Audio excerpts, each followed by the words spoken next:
Bonjour à tous, bienvenue dans cette nouvelle vidéo et ce nouveau format que nous vous proposons avec l'équipe Simtech qui sera, on va l'appeler comme ça, le récap automobile. Ce récap du coup, comme l'intitule son nom, sera fait pour expliquer et revoir les différents événements qui se seraient passés lors d'un week-end de course, que ce soit de la Formule 1, de la MotoGP, du NASCAR, etc. etc. etc. Moi c'est Hugo, je suis le nouvel associé de Tierzo qui est là pour l'aider dans ses projets et dans tout ce qu'il entreprend. C'est avec moi que vous partagerez ces moments récap tous les mercredis. Et sans plus attendre, nous allons commencer par le premier point de ce week-end. Course du Bank of American Roval 400 qui a eu lieu au circuit de Charlotte aux États-Unis. Donc, Charlotte qui est un circuit spécial sur la NASCAR parce que ce n'est pas un ovale à proprement parler, parce qu'il y a une portion de route dans ce circuit. Ensuite, du coup, c'est une manche du Round of 8, donc pour se qualifier pour la suite des playoffs en NASCAR. Ça, on en reviendra plus tard. On fera une vidéo dédiée pour comprendre les règles du NASCAR et expliquer les différentes règles. Ensuite, du coup, pour ce qui est du week-end en lui-même pour la NASCAR. Donc, lors des qualifications, c'est Van Gisbergen qui s'est imposé en pole position de cette course. Ensuite, lors de cette course, donc départ assez mouvementé sur ce circuit, il y a eu le crash de Kyle Busch au premier virage, qui vraiment est juste venu taper le mur à droite suite à un contact avec je ne sais plus quelle voiture. Mais il est venu taper le mur extérieur à la sortie du premier virage, ce qui a un peu ruiné sa course.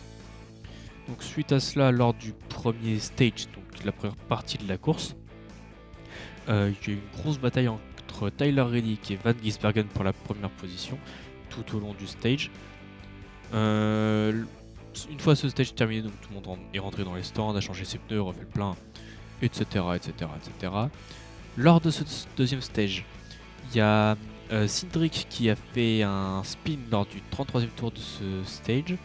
Je crois que c'était dans les derniers virages du circuit. Qui du coup a ruiné ses chances pour une potentielle victoire, même si en NASCAR, ouais, tant qu'il y a un crash, ça peut bien se passer, faut bien se l'avouer. Donc ensuite il y a eu Dillon qui s'est crash au tour 58 du dernier stage de la course, au tour 58. Ensuite il y a eu alors malheureusement pour Hamlin et Chastain qui font un spin vraiment dans le dernier virage du dernier tour de la course pour une bataille en plus je crois qu'ils étaient loin pour la 20e place je crois. C'est dommage que ça finisse comme ça, mais bon c'est comme ça. Mais sinon, pour en revenir au victorieux du jour, c'est Van Gisbergen qui gagne cette course de NASCAR sur le circuit de Charlotte. Du coup, voilà ce qui s'est passé pour le NASCAR.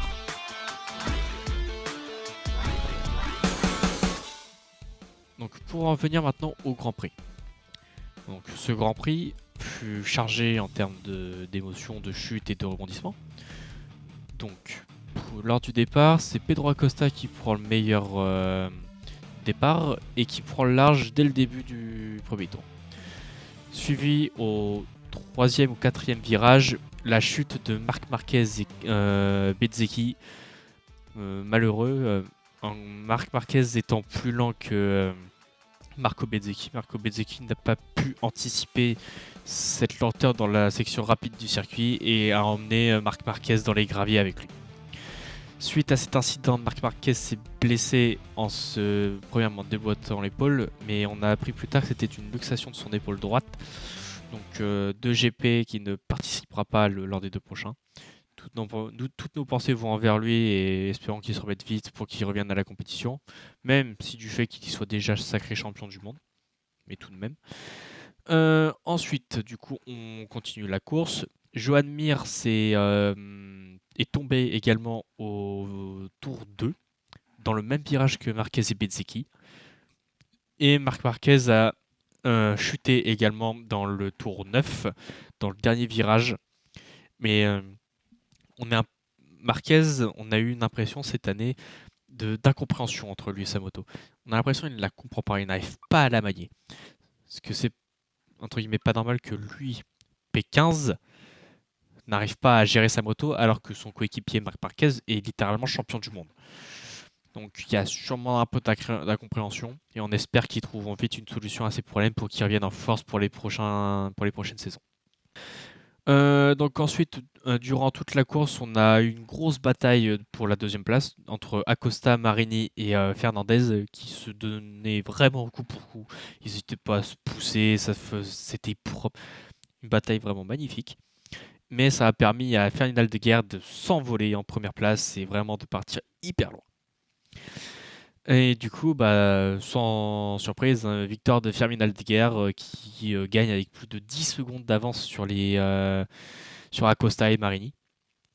Donc, vraiment bravo à lui. Et première victoire en MotoGP pour Ferdinand de Guerre qui est quand même un rookie très très très bon aux côtés de Alex Marquez et fait une très bonne saison de MotoGP pour un rookie.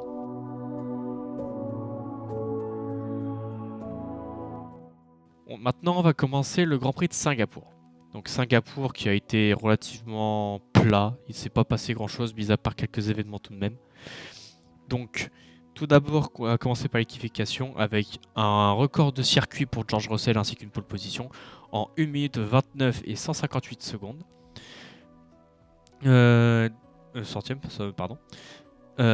Du coup, pole position vraiment imbattable. Même Verstappen n'a pas réussi à aller le chercher. Et ensuite, pour ce qui est de nos petits Français en Formule 1, donc Adjar partait 8ème, Ocon 17 et Pierre Gasly 18ème. Je suis assez content des performances d'Adjar cette saison, il fait vraiment de très bonnes choses dans sa modeste Visa Cash-App.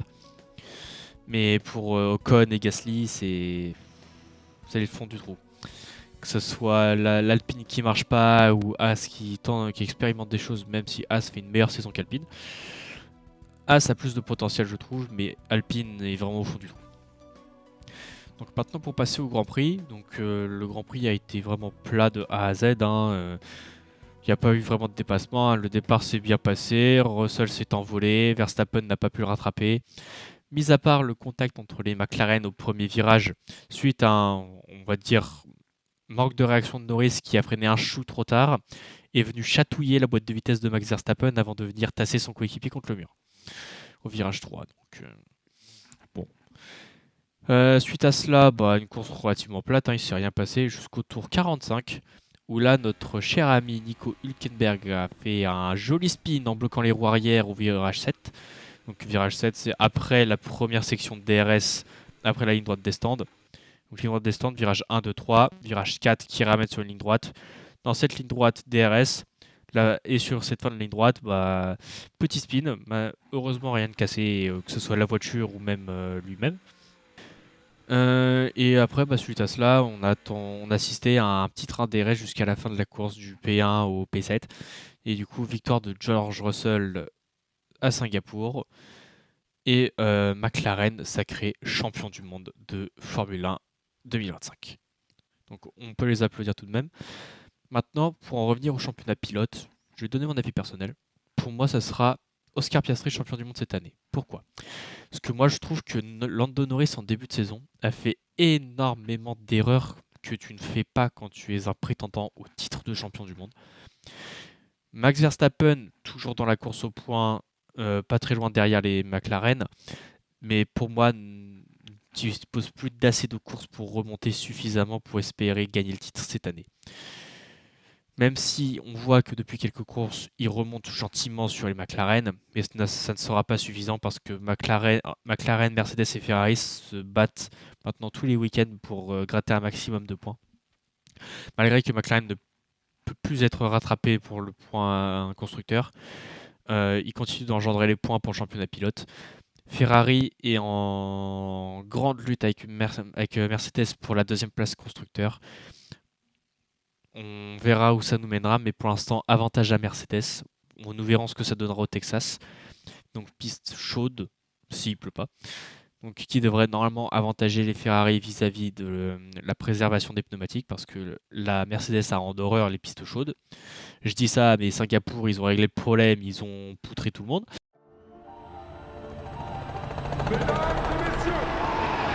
Nous allons faire un petit bonus sur le GP Explorer, parce que tout de même, grand événement du sport automobile qui s'est déroulé également ce week-end.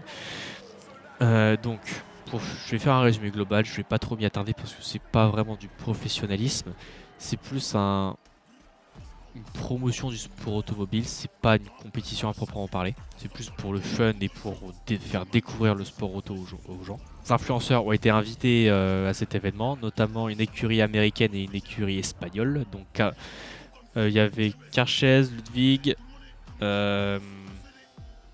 et j'ai plus les deux autres. Mais du coup, pour en revenir assez simple, donc sur ce week-end, donc il y a eu 2 séances d'essai, une séance de qualification, une sprint et une course. Donc je reviendrai pas trop sur les séances d'essai parce qu'elles sont pas là pour apporter grand chose, c'est juste pour permettre aux pilotes de faire chauffer les gommes pour la journée et de mettre leurs pneus en température et de roder leurs pneus pour pas qu'ils soient trop neufs pour la course et pour la suite des événements.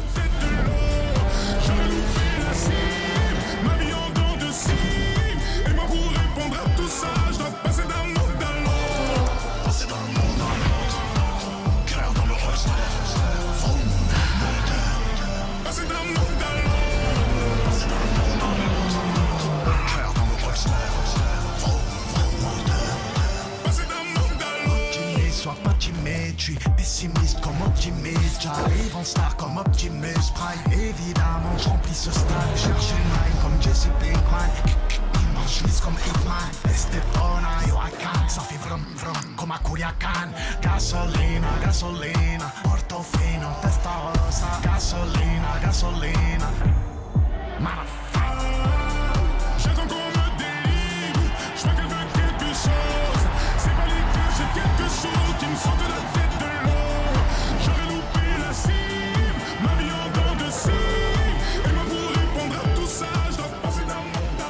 Une fois ces séances passées, on est passé à la séance de qualification.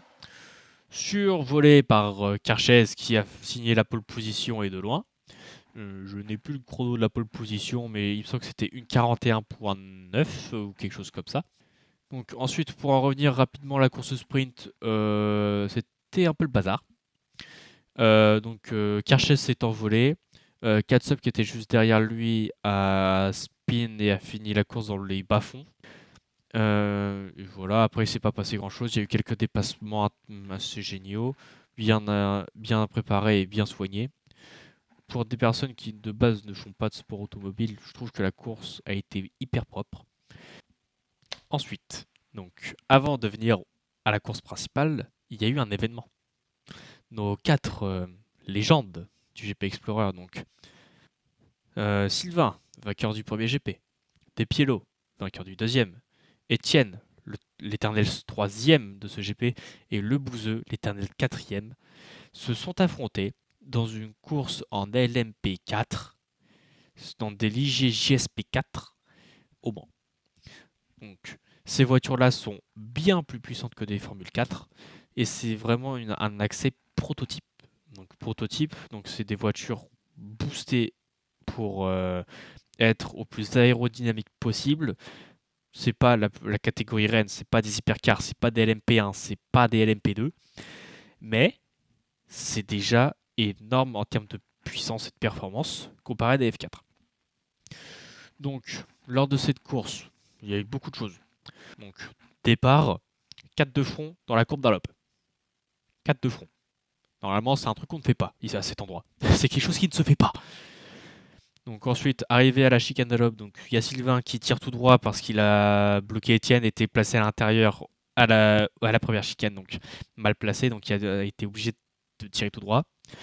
Suite à cela, a eu un trop grand écart et du coup s'est envolé un peu trop. Suite à ça, quand même, les autres sont revenus sur lui. Il y a eu une belle bataille entre lui et Étienne. Bon, après, les contacts, je dirais, font partie du sport automobile. Pour moi, c'est des incidents de course. Il n'y a pas de gagnant ou de perdant sur les contacts qu'il y a eu entre Étienne et Sylvain. Même si quand même Étienne a remonté 2 spins. Faut y aller. Donc, suite à cela, Sylvain a pris le seul et unique drapeau noir de l'histoire du Grand Prix Explorer. Pour moi, je trouve que ça a été une sanction un peu sévère du fait que, à la base, il devait effectuer un drive-through, donc devait obligatoirement passer par la voie des stands pour juste passer. Un drive-through, c'est tu passes par la voie des stands sans t'arrêter pour, entre guillemets, rendre les cartes que tu aurais pu prendre suite à une pénalité, enfin suite à un cut d'un virage ou autre. Donc, mais comme eux n'avaient pas de radio et n'ayant pas été prévenus, bah, Sylvain n'a pas pu faire ce drive-through, donc a été disqualifié par un drapeau noir au tour 4, si je dis pas de bêtises. Bon dernier, Sylvain, malheureusement pour lui, suivi de Despiello en 3ème position, qui du coup a les 3 trophées des 3 premières places. 2e au premier GP, premier au 2e, 3e ici. Il aura eu tous les trophées. Suivi du coup de Le Bouzeux en 2e position, son plus beau résultat au GP Explorer. Et pour la satisfaction d'Étienne Moustache, sa première victoire est unique. Victoire au GP Explorer devant les 3 autres. Donc ça c'est pour la Race of Legends, qui pour moi était un spectacle vraiment incroyable. Maintenant on va venir à la course principale, qui vraiment était chargée en rebondissements. Départ normal, départ lancé, départ très bien orchestré par Carchez. Très bonne relance, on est parti. Une fois ce départ fait, donc voilà, la course, il y a eu quand même beaucoup de dépassements de la part de tout le monde. Mais ce dont je vais vous parler, qui pour moi était l'effet le plus marquant, c'est quand même la remontée de Squeezie et de Maxime Biaggi. Partant 6 et 7e ou 7 et 8e, on remontait jusqu'à la P2. Du moins Squeezie a remonté jusqu'à la P2. 3, pardon. Parce que P2, Catsup a... Comment dire, on en reviendra, pour l'instant on va énumérer les choses. Donc Squeezie qui enchaîne les dépassements d'abord contre les 2 voitures Lego, très bien orchestré. Il remonte gentiment jusqu'à son frère et partenaire de Gentlemates, Gotaga, qui nous fait un magnifique dive bomb au Schmaube. Vraiment, je m'y attendais pas. Il nous l'a fait plusieurs fois, très bien orchestré. Une fois que ça a été fait, du coup, le petit trash talk juste pour le fun. ça fait rire à beaucoup de monde. Une fois que le trash talk a été effectué, il se met en route sur le top 3, atteint le top 3 et double et est sur le podium virtuellement pour l'instant, et se met en chasse de catch-up, donc il est bien plus rapide. Je vais pas revenir sur l'incident plus que ça. Donc, encore une fois, Squeezie a tenté son dive bomb au chemin au bœuf.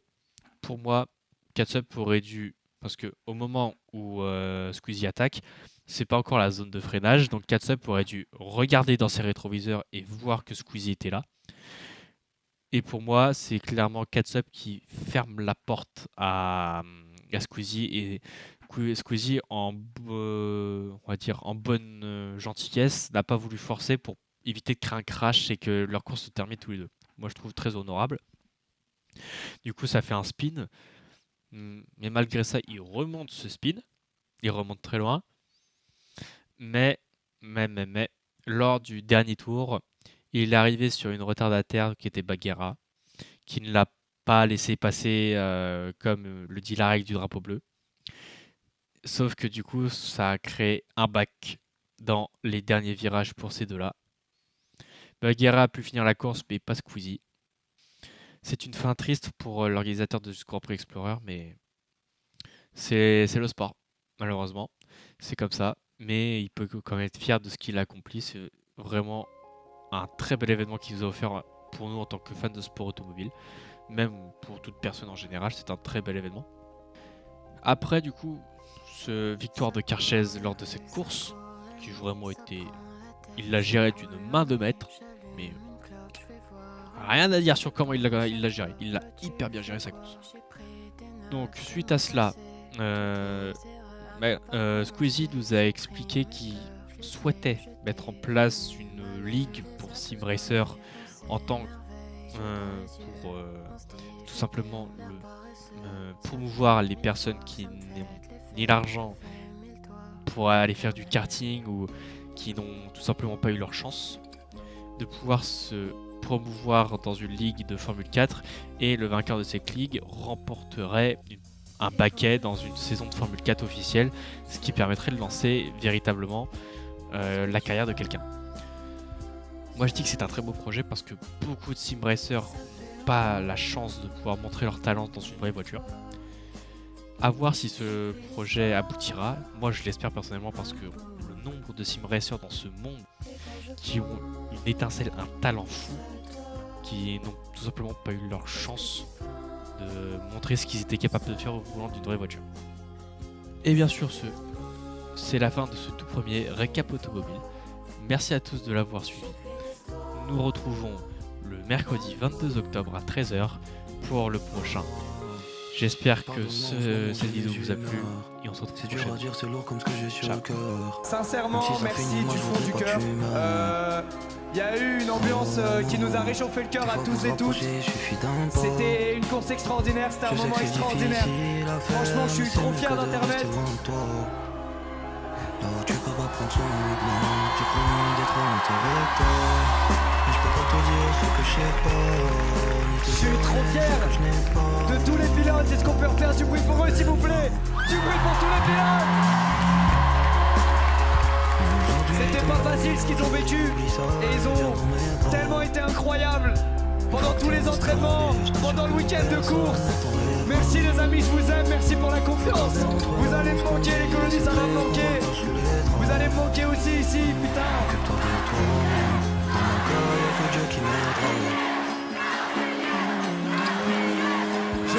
Je crois qu'ils essaient de me faire passer un message. Mais dommage, je n'arrive pas à le saisir. Les gars, c'était vraiment une expérience hors norme. Vous nous avez fait vivre un truc de privilégié. Vraiment, vraiment, c'est dingue ce qu'on a vécu, c'est trop pour des humains, sincèrement. Merci pour votre bienveillance, merci pour votre patience, merci de vous être si bien comportés les uns envers les autres, de vous être si bien comportés. Oh là là.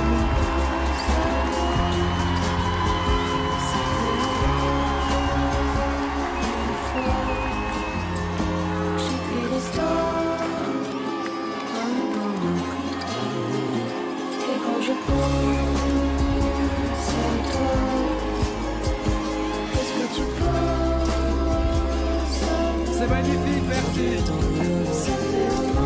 pense que vous avez été le meilleur public du monde. Sincèrement, le meilleur public du monde. Merci pour votre bienveillance.